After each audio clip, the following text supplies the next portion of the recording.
दिगंबर की गाथा चर्चा में ली थी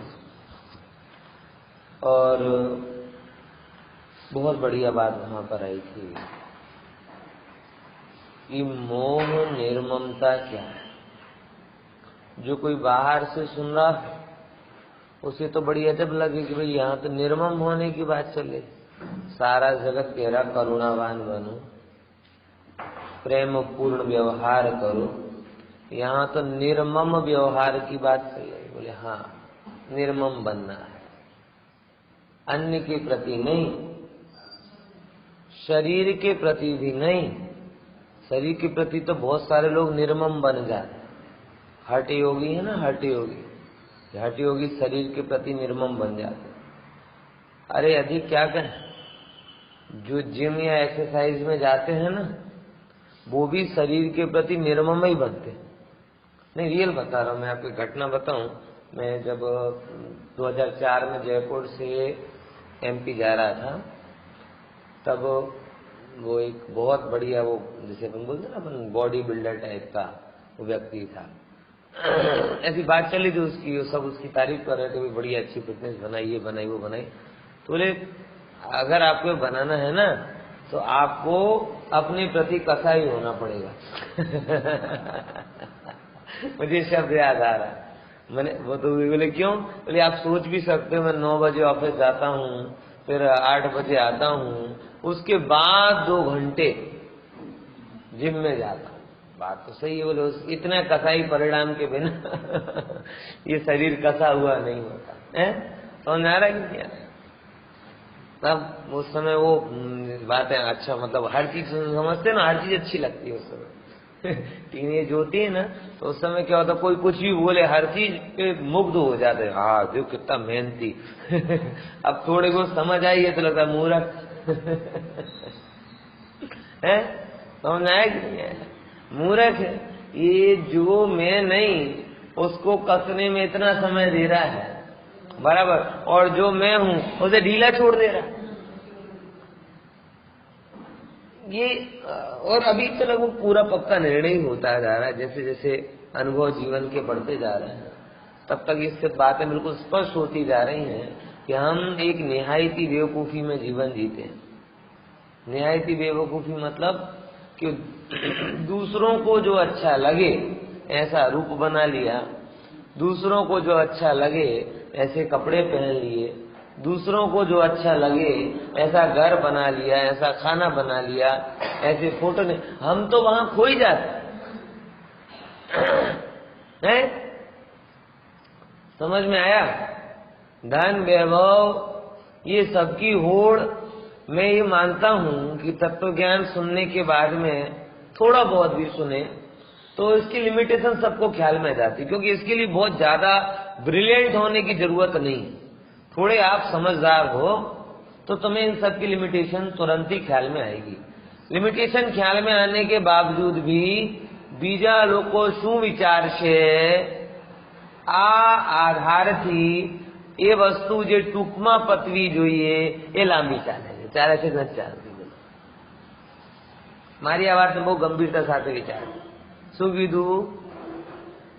આપણે थोड़ा भी कोई मतलब कि बहुत सब चोटी बांध के, कमर बांध के, धंधा पानी छोड़ के स्वाध्याय करने बैठ जाए तब ये बात ख्याल में आएगी, ऐसा नहीं।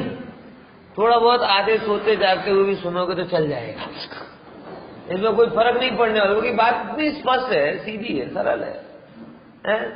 ख्याल में आया कि नहीं है? तो जरा सा भी कोई सुने तो उसे धन वैभव भोगों की निर्ममता, मतलब क्या कहते हैं, लिमिटेशन तुरंत ही ख्याल में आ जाती है।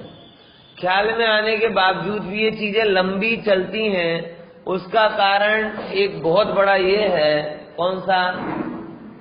बीजो सुविचार।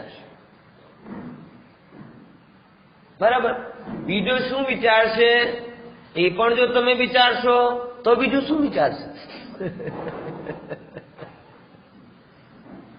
है नहीं सही, यही बात क्या है? दूसरा क्या सोचेगा ये भी तुम सोचने लगोगे तो दूसरा क्या सोचेगा? दूसरा ना, उसका काम तुम क्यों कर रहे हो? बराबर।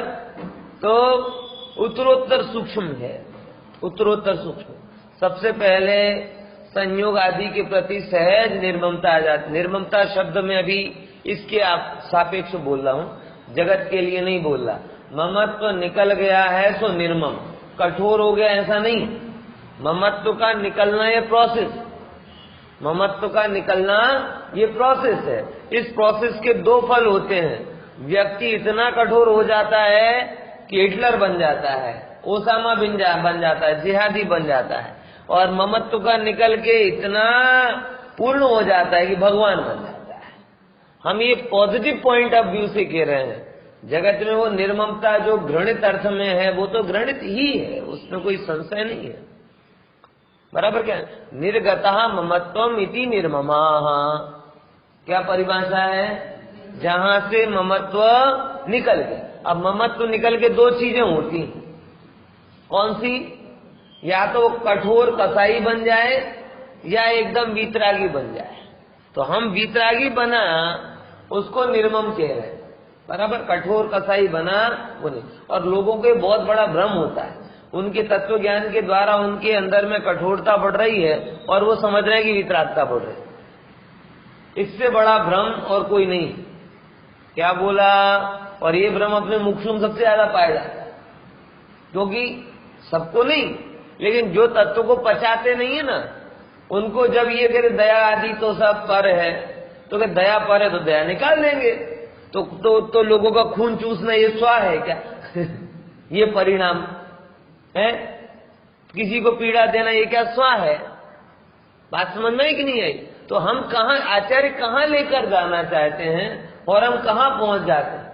पूरे जीवन में महाकषाई होते हैं और ये मानने लगते हैं कि हमारी कसाई कम हो गई। बराबर समझे कि नहीं समझे? तो निर्मम होकर वितरागी बनना है, निर्मम होकर कषाई नहीं बनना, पत्थर के जैसा नहीं बनना, पाषाण हृदय। बात समझ में आएगी नहीं यार? देखो अभी इन दो की समीक्षा कभी अपन बाद में करेंगे, अभी तो अपन इस पे थोड़ा और आते हैं। तो संयोगों के प्रति पहले निर्ममता आ जाती है, सरल काम है। एक संयोग ने अपने स्वरूपाधीन परिणमन किया और उसके स्वरूपाधीन परिणमन जो आपको अच्छा बुरा लगा नहीं लगा, इसके कारण सहज ही क्या हो जाता है, वो उसके प्रति निर्ममता आ जाती है। फॉर एग्जाम्पल, बड़ी सरल सी भाषा में कहूँगी, घड़ी है, बराबर सही टाइम बता रही है, निर्मम नहीं है, 2-4 बार बिगड़ने लगेगी, बार बार इसको लेके जाना पड़ेगा, तो ऑटोमेटिकली क्या आ जाती है इसके प्रति जवाब देना, वो हैरान करे થાય છે નથી થતો।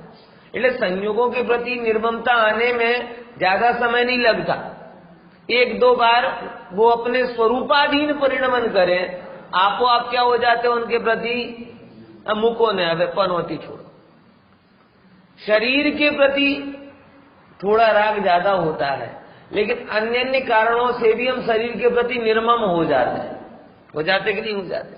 धन कमाने के लिए, परिवार के राग के कारण, है ना, जगत में प्रसिद्धि के लिए हम शरीर के प्रति निर्मम हो जाते, खाने पीने का ध्यान नहीं रखते। होता है कि नहीं होता है? समझे कि नहीं समझे? एग्जाम हो, पढ़ाई कर रहा हो तो निर्मम हो जाते हैं, धन वैभव के लिए निर्मम हो जाते हैं। तो ये भी पॉसिबल सरलता के साथ।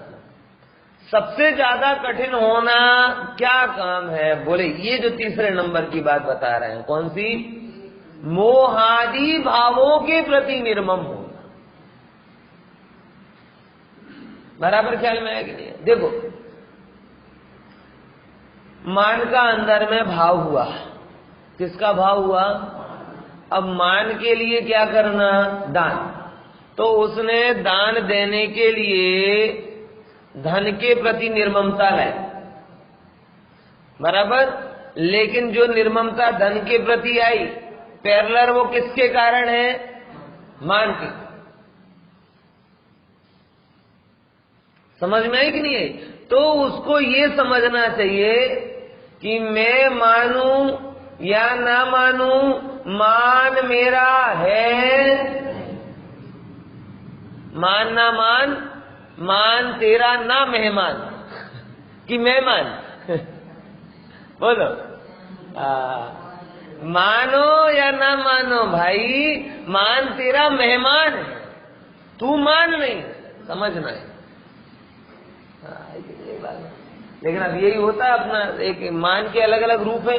इस पंचम काल में सबसे बड़ा मान का रूप बन गया स्टेटस मान है, कि सबको क्या करना, स्टेटस मेंटेन करना है। अरे स्टेटस रूप अपने को मान लेना, ये मोह परिणाम,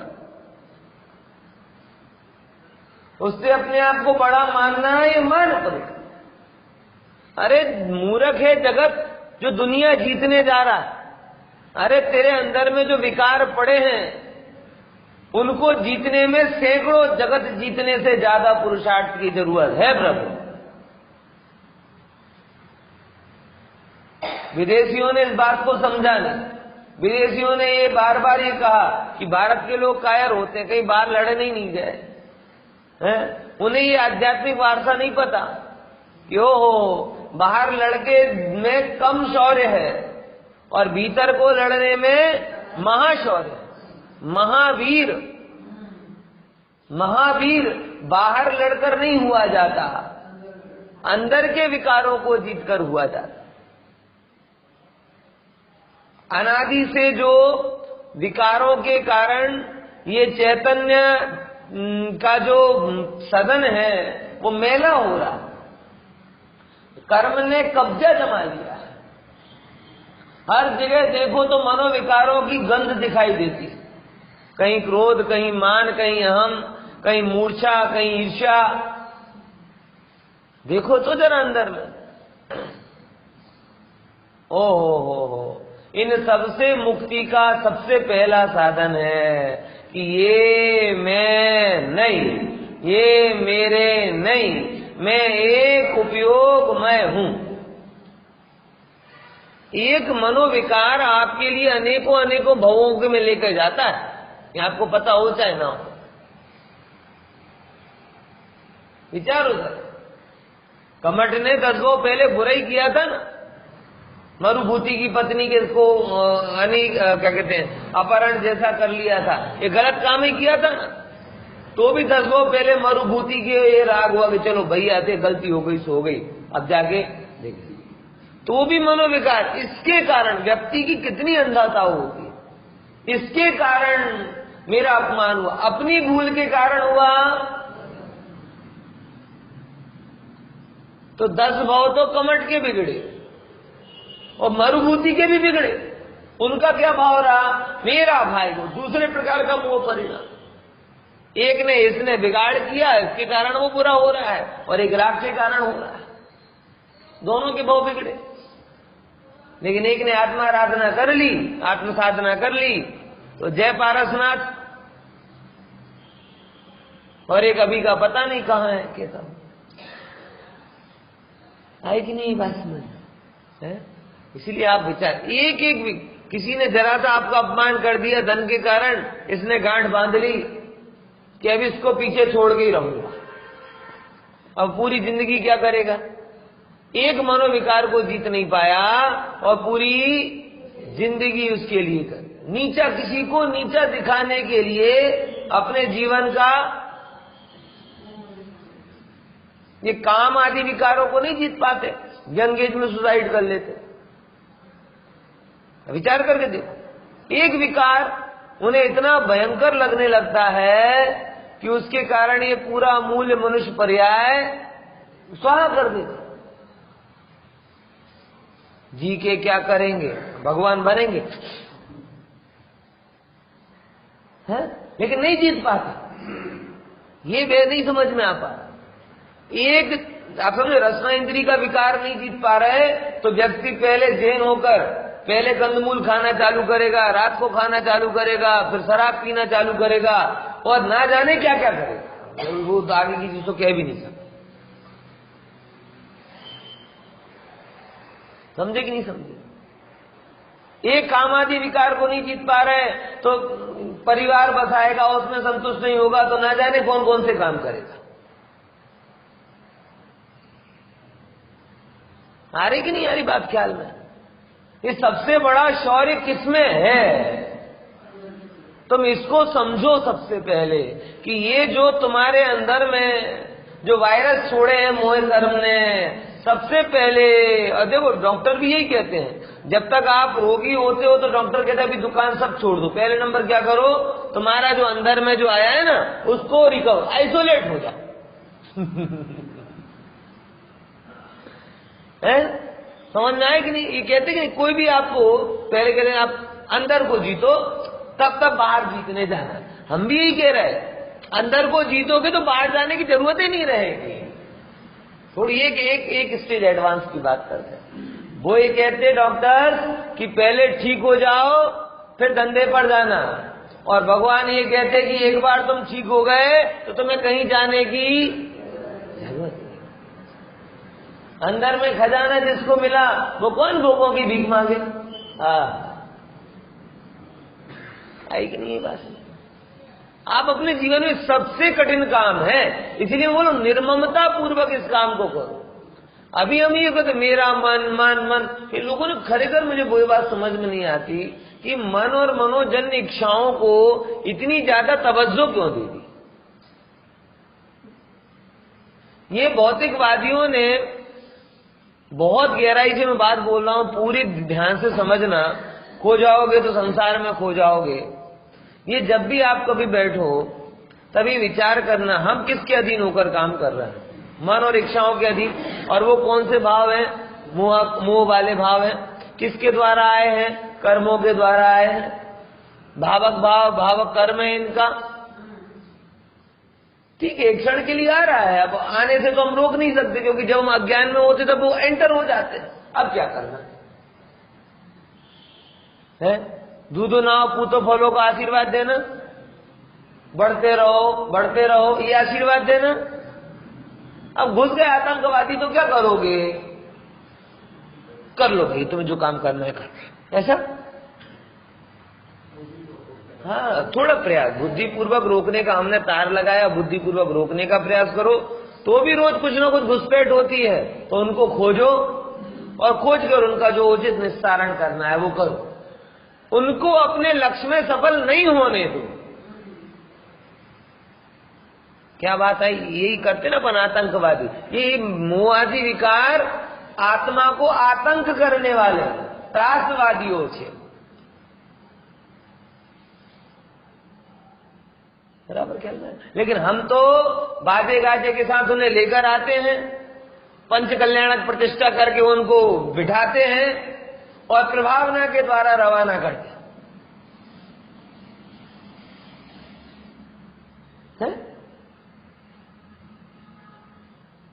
होता है कि नहीं होता है? पहले आत्मा में जब हम जागृत नहीं रहे, अज्ञानी रहे, तभी इच्छाएं उत्पन्न हुई। समझ में आया? अब इनको समझो जरा आप, ये मेरी नहीं है, ये मैं नहीं हूं, ये मेरी नहीं है, ये मैं नहीं हूं। इनको तो हो गई तो क्या करें? बोले कोई बात नहीं, अभी पुरुषार्थ की कमी के कारण हो गई है, तो अब इनको भिन्न जानो। बोले इससे क्या होगा? बोले एक बार तुम भिन्न तो जानो, बात की बात बाद में देगी। अपनत्व विकारों को अक्षय मृत्यु का वरदान दे देता है। ये अल्पायु विकारों में जब तक आप अपनत्व का जुड़ान नहीं करेंगे तब तक वो अक्षय मृत्यु के धनी हो जाएंगे, मतलब मरेंगे। समझ में आए?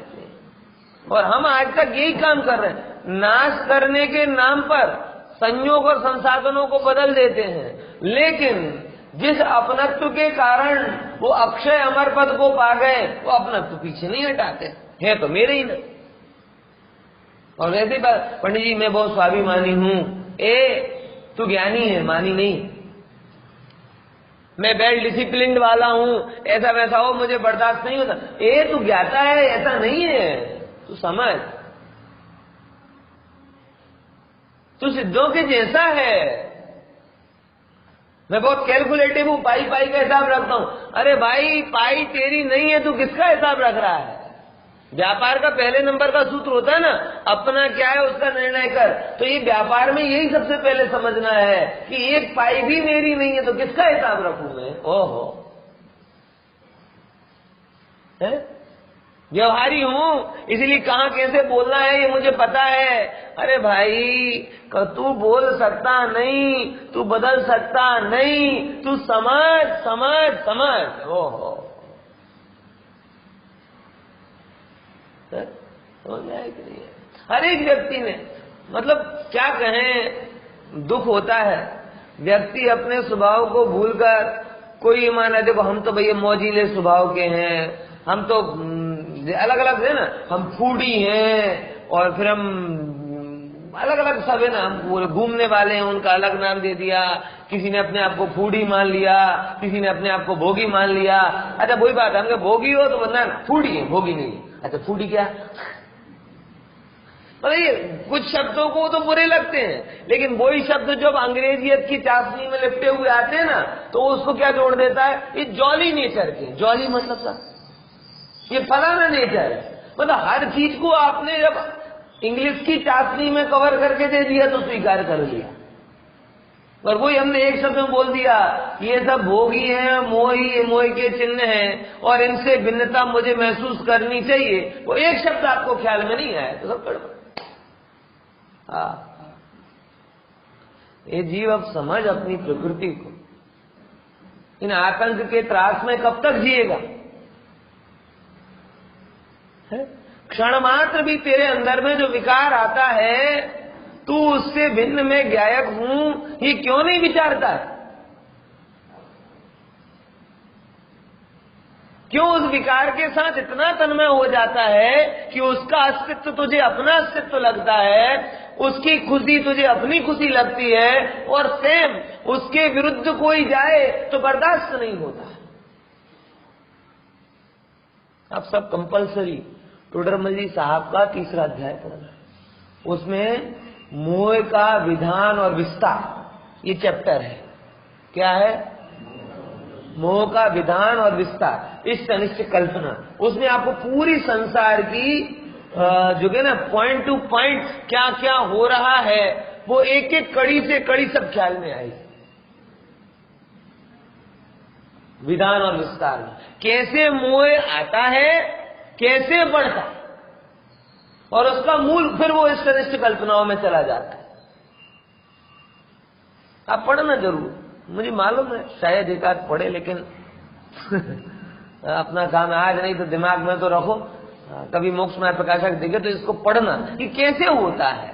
हमें भोग अच्छे लगते हैं, बराबर। अच्छे क्यों लगते हैं, भोग अच्छे क्यों लगते हैं? क्योंकि भोग की इच्छा हुई, और इच्छासों में क्या हुआ, मन में इच्छासों में, मतलब इसके लिए अगर मैं प्रयास कर रहा हूं तो मेरे लिए प्रयास कर रहा हूं, तो इच्छासों में तो भोग, इच्छा अच्छी लगी तो भोग अच्छे लगे, भोग अच्छे लगे तो भोग के साधन अच्छे लगे। भोग का साधन क्या रहा? धन। तो फिर धन जिससे आएगा वो साधन का साधन अच्छा लगेगा। ऐसे समझो सब। आपको, आप अभी मंदिर का बढ़िया फर्स्ट क्लास प्रवचन सुन के निकले, एकदम चकाचक, है ना, तभी बाजू से एक बहुत बड़ी सी गाड़ी निकली, अच्छी लगी, अब मोह का विधान हो गया। क्या हो गया? ये क्या हुआ? ये किसका, जैसे मंदिर का शिलान्यास होता है ना, ये क्या हुआ?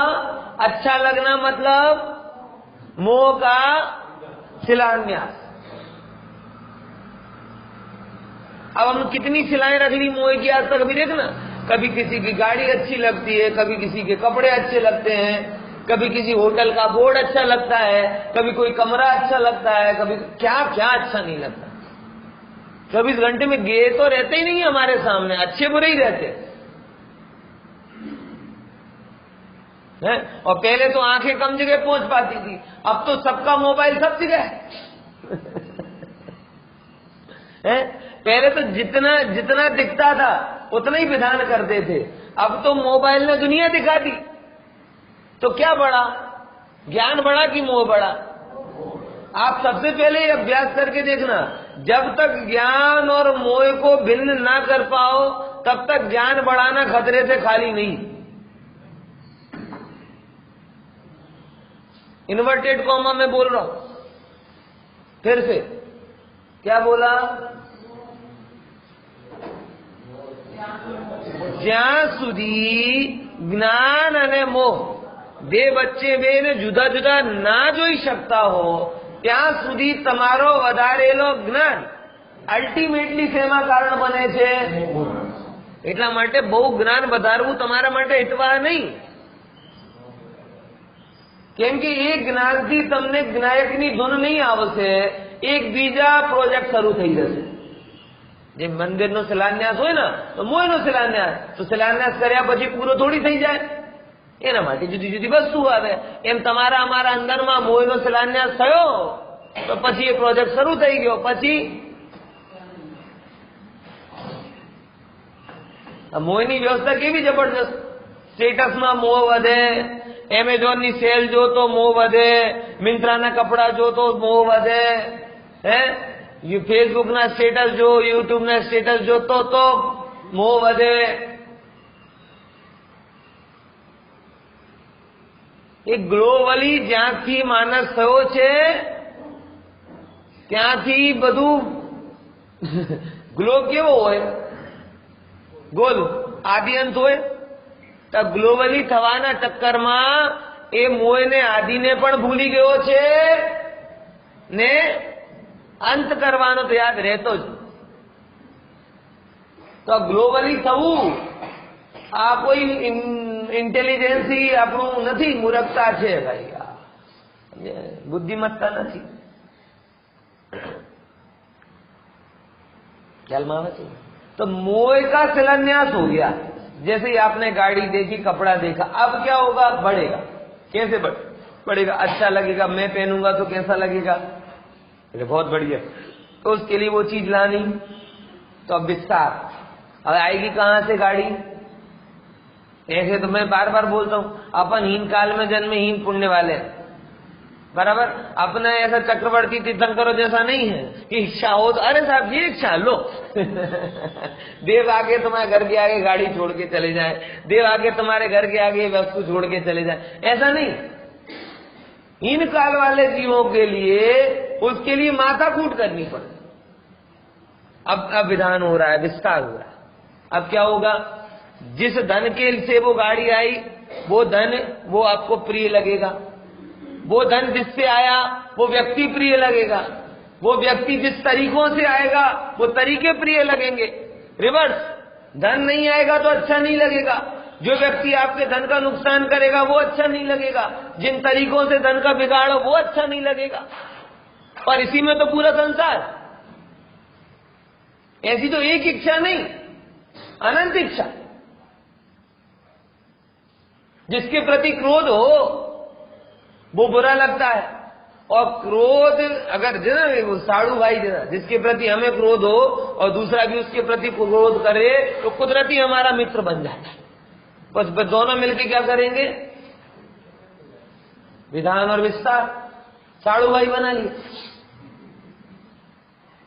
है. बोलो सेम.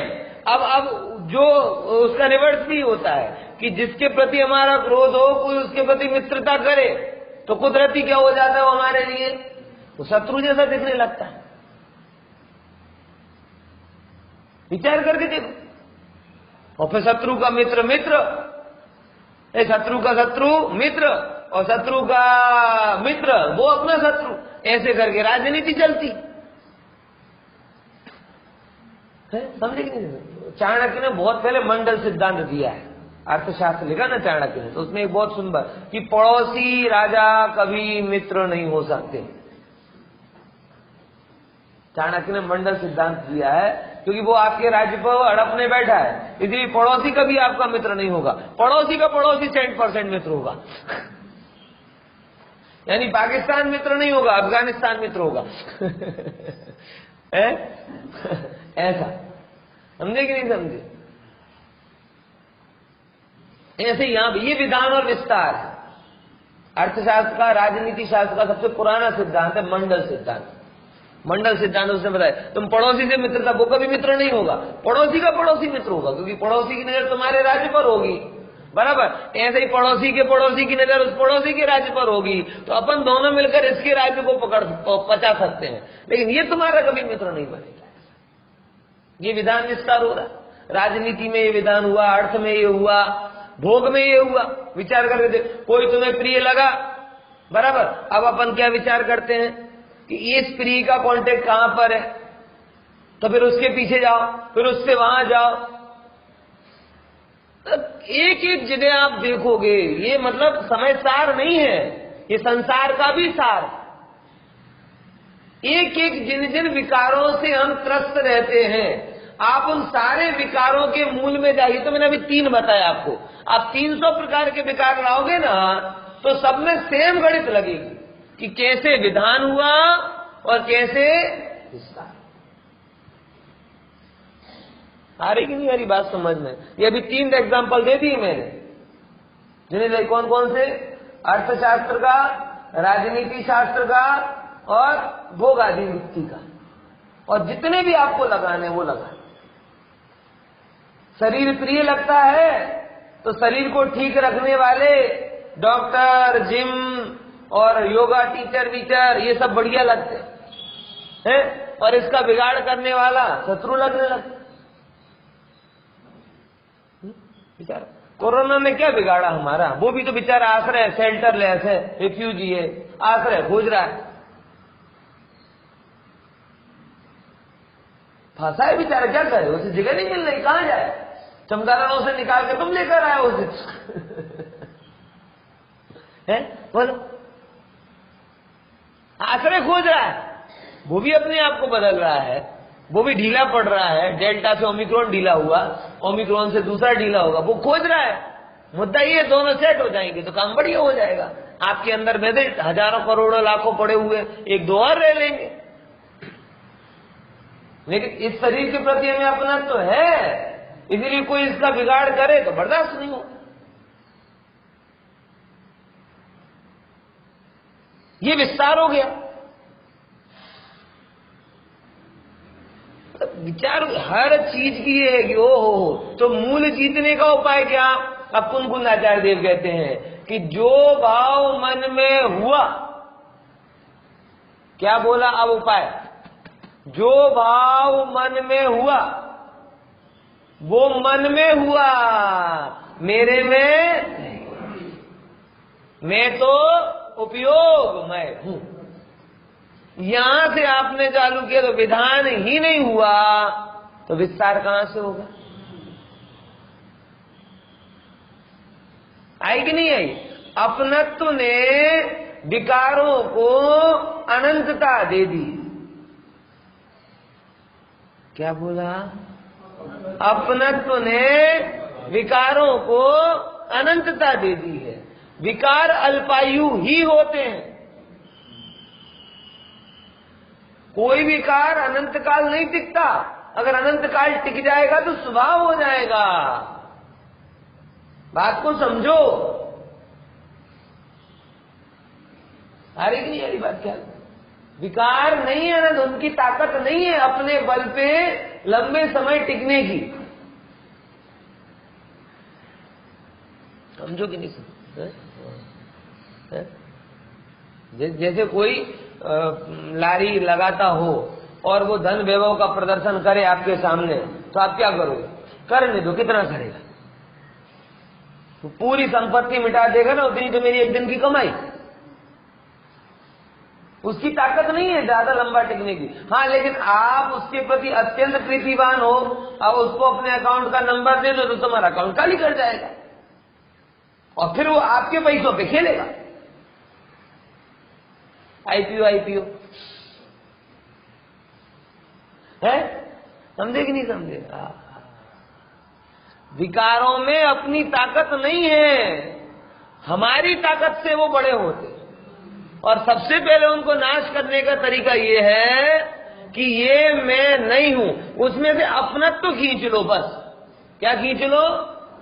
अपनत्व खींच लो, निर्मम हो जाओ। क्या हो जाओ? बड़ा सरल सा काम। जैसे ही आपने पंखा चल रहा है, बराबर ना, ये पंखा आपको किसी ने बोला बंद करना है, आप क्या करोगे? लकड़ी लेकर आओगे और इसके बीच में फंसाओगे। अब देखता हूं तू कैसे चालू होता है, करके देखना। ऐसा कभी खतरा नहीं करोगे। संसार में तो पक्के हो हैं, क्या करोगे अपुन भाई? लकड़ी फंसाओगे? स्विच बंद कर। लोग अरे तो बंद कर दिया, अभी भी चल रहा है। चिंता मत करो। ऐसा कई बार नहीं होता, अपन दरवाजे जाते जब पंखा बंद करते हैं तो चलता हुआ छोड़ के जाते हैं, खड़े होकर देखते नहीं है।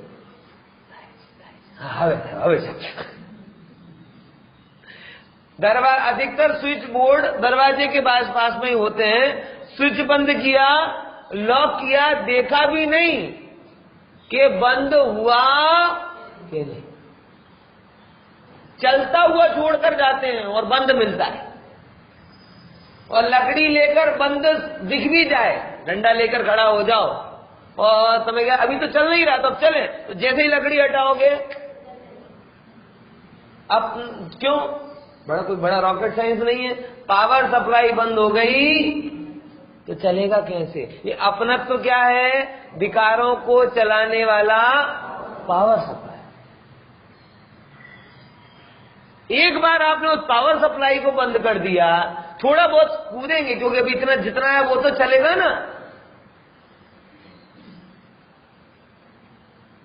समझ में आया कि नहीं आया? उतने ही चलेंगे विकार। विकारों अल्प आयु ही होते हैं, स्वभाव के सामने विकार नहीं टिक सकते, सनातन सत्य है। क्योंकि स्वभाव अनंत महिमाशाली है और विकार तो अल्पायु हैं। लेकिन अल्पायु विकारों को हम स्वभाव के जैसा मान लेते हैं, इसके कारण उनको अनंतता मिलती है। भाई समझो, विकारों को डंडा देकर नहीं रोका जा सकता। ये वही मूर्खता है जैसे पंखा को रोकने की है। आप डंडा हटाओगे फिर से चालू, आपने बलपूर्वक हटा दिया, मैं नहीं करूंगा, फिर से चालू, नहीं रुकेंगे। सबसे पहले क्या करो? पावर सप्लाई करो। ओह, ये मैं नहीं, मैं उपयोग में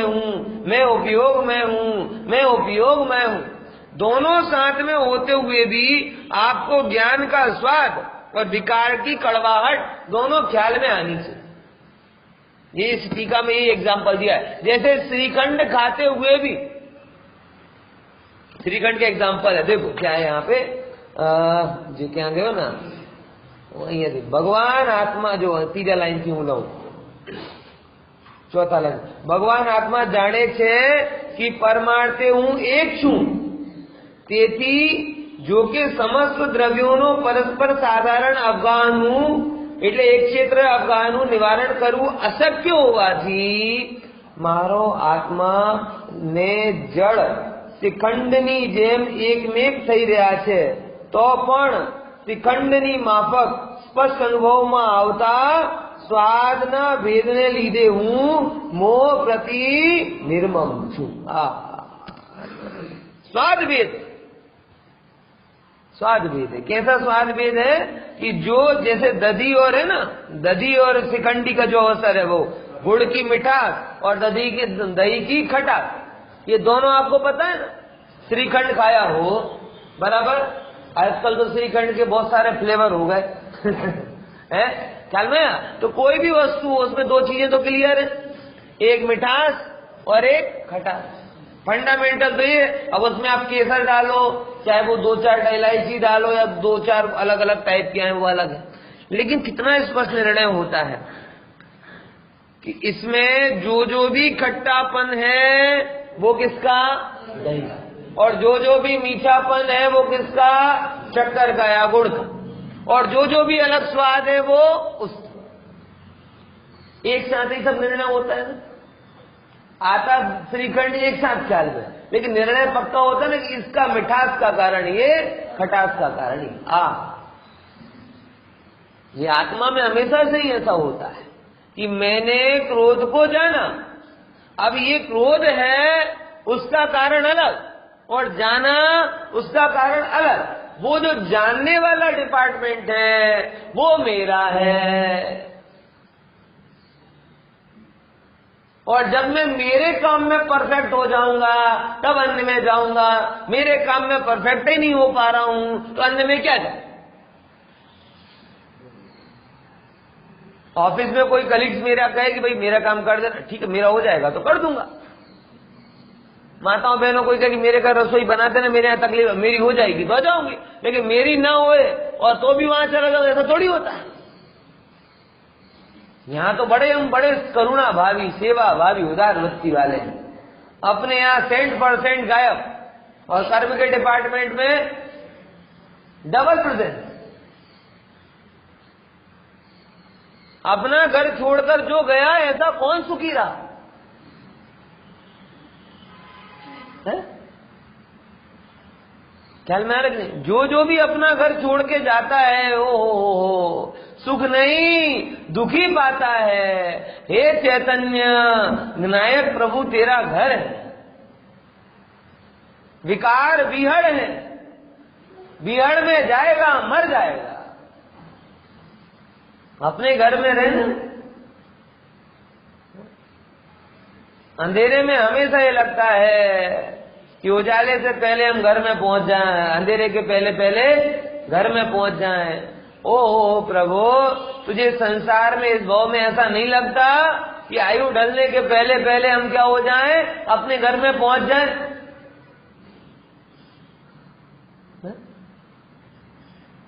नहीं लगता है ऐसा? और नहीं पहुंचे तो कहां जाओगे, क्या पाओगे? इस पर्याय के बाद आने वाले दुखों की कल्पना भी है?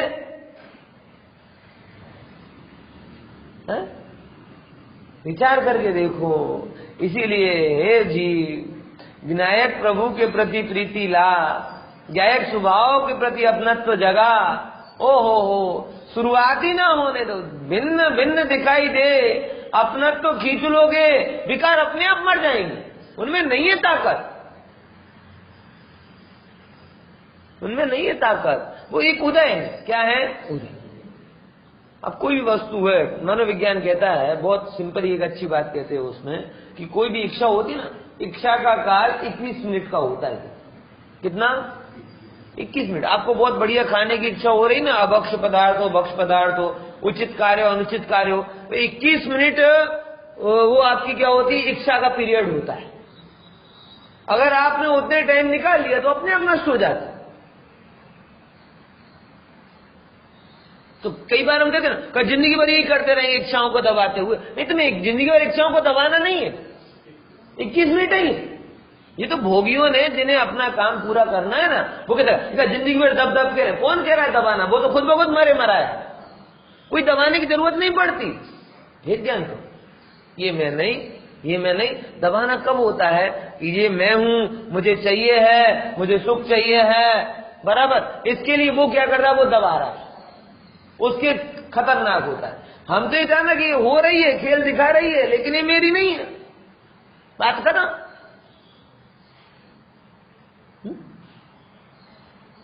मेरी नहीं है। ये जिसको पिक्चर देखते देखते रोता कौन है? बताओ। जो ये भूल जाता है कि पिक्चर है वो रोता है, और जो ये याद रखता है कि नहीं ये तो पिक्चर है, उसे कुछ नहीं होता है। गायक भी यही कर रहा है, ये तो पिक्चर है। एक पिक्चर वहां चल रही है पर्दे पर, और एक पिक्चर चल रही है पर्दे की पिक्चर का भावक भाव ये प्रोजेक्टर है, और अपने मन में चलने वाली पिक्चर का भावक भाव कर्म। जैसे पर्दे का चित्र वैसा नहीं हुआ, वैसे आत्मा का चित्र वैसा नहीं हुआ। आए हैं, आए, वेलकम, चले जाएंगे अपने आप। हाँ, अपने आप चले जाएंगे। तुम अपने तो हटा के तो देखो, कर्म नहीं आएंगे। जब तक आपने ये अपनत्व जोड़ के रखा है, अनंत उपायों के द्वारा भी आप उनमें से एक को कम नहीं कर पाओगे। और जैसे ही आपने उसमें अपनत्व हटा दिया, आप उपाय ना भी करो तो भी सारे कर्म अपने आप नष्ट होते हुए दिखाए। बर्फ कब तक जमेगी भैया? पिघलना ही उसका स्वभाव। अब मिल गया आपको जीवन पर्यंत का भाता।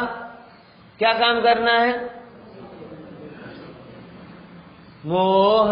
पढ़ो ये वाली, पढ़ो गाथा, यहाँ इसमें है ना। हाँ, नहीं मोह से मारू गई उपयोग के कहूं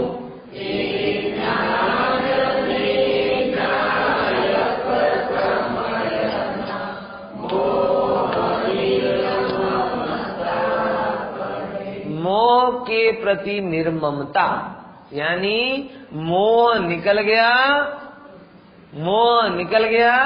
और ज्ञायात ज्ञान, बस ये आपका मोह निर्ममता पूरी हो गई। विशेष चर्चा।